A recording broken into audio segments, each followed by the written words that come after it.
Orang Yahudi nak curi jasad Nabi, dah gali sampai ke kubur Nabi SAW. Jadi Syekh Nuruddin Mahmud Az-Zanki yang berjaya selamatkan. Kemudian dia buat dinding, digali bawah lebih kurang dalam 2 meter kan, untuk orang tak boleh gali. Sebab itu makam Nabi tidak ada pintu. Tidak ada pintu selepas peristiwa, tak ada pintu di dinding dan juga digali sampai bawah. Lepas tu kalau ada gambar orang kata oh ni makam Nabi, tak. Makam Nabi hanya boleh dimasuk satu pintu je daripada Kubah. Tuan-tuan kalau pergi Masjid Nabawi, ada perasan tak satu atas kubah hijau tu dia ada macam bonjol tu kan? Itu satu-satunya pintu untuk masuk dekat makam Nabi SAW. Kan? Dinding tu dipanggil Jali Mubarak. Di seal. Okey. Jadi Syekh Nuruddin Mahmud Az-Zanki maknanya memulakan dan dia bernazar, aku nak ambil tanah wakaf ini dan aku akan buat wakaf. Apa buat wakaf dia? Dia buat 2 buah mimbar yang sangat cantik. Mimbar ni daripada kayu, tuan-tuan sekalian. Kan? Mimbar ni daripada 16,000 kepingan kayu dipasak dan ditanggam. Dia bernazar, kalau aku berjaya bebaskan tanah wakaf ni, aku akan wakafkan mimbar ni dekat Masjid Aqsa satu, kemudian dekat Masjid Hebron satu. Tapi Syekh Nuruddin Mahmud Az-Zanki tak sempat, meninggal pada 1174 Masihi. Maka kemudian perjuangannya diteruskan oleh anak muridnya, iaitu Salahuddin Al-Ayyubi. Kita kenal Salahuddin Al-Ayyubi, tapi dia anak murid kepada Syekh Nuruddin Mahmud Az-Zanki. Ketika berjaya menumbangkan tentera salib pada 1187 Masihi, dia letakkan mimbar, satu mimbar dekat Masjid Aqsa, satu mimbar dekat Masjid Hebron.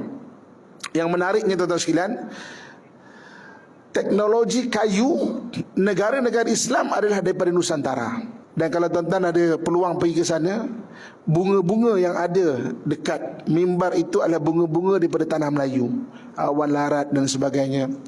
Kan? Penglibatan orang Melayu ketika itu, wallahu alam, catatan ada di Baitul Maqdis, tidak ada di sini.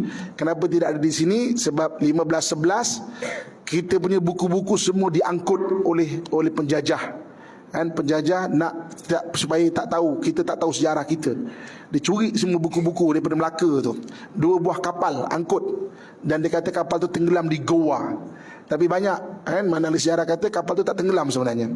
Dan saya selalu cerita benda ni. Saya pernah mengajar di Moscow State University di Rusia. Saya pernah jadi pensyarah jemputan ke sana.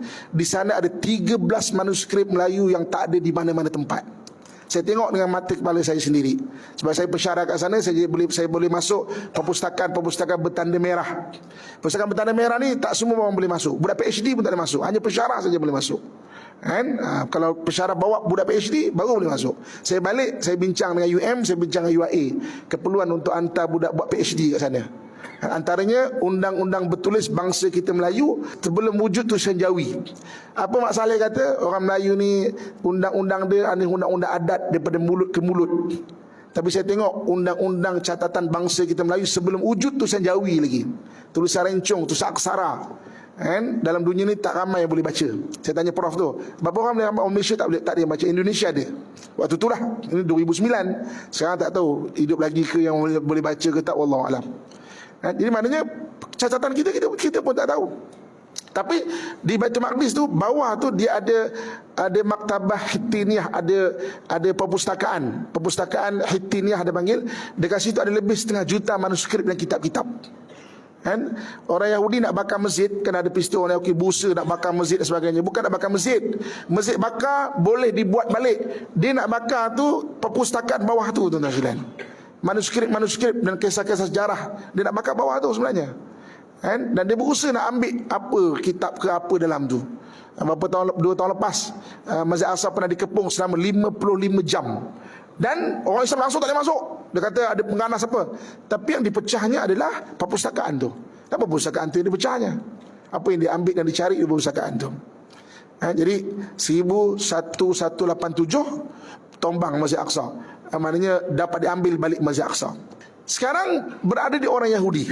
Ada orang maksudnya suka mewawarkan fatwa jangan datang sana. Fatwa ini fatwa yang paling Yahudi suka. Tak percaya cuba Google, yang paling banyak mengcopy paste fatwa ni adalah daripada orang Yahudi sendiri. Biar kita tak payah datang sana. Tak payah datang sana. Biar dia ambil Masjid Aqsa tu nanti. Lepas tu saya tanya Imam Masjid Aqsa, Imam kata pergi datang. Datang. Walaupun ada fatwa, biarkan fatwa tu datang. Tapi kami di Masjid Aqsa suruh datang juga.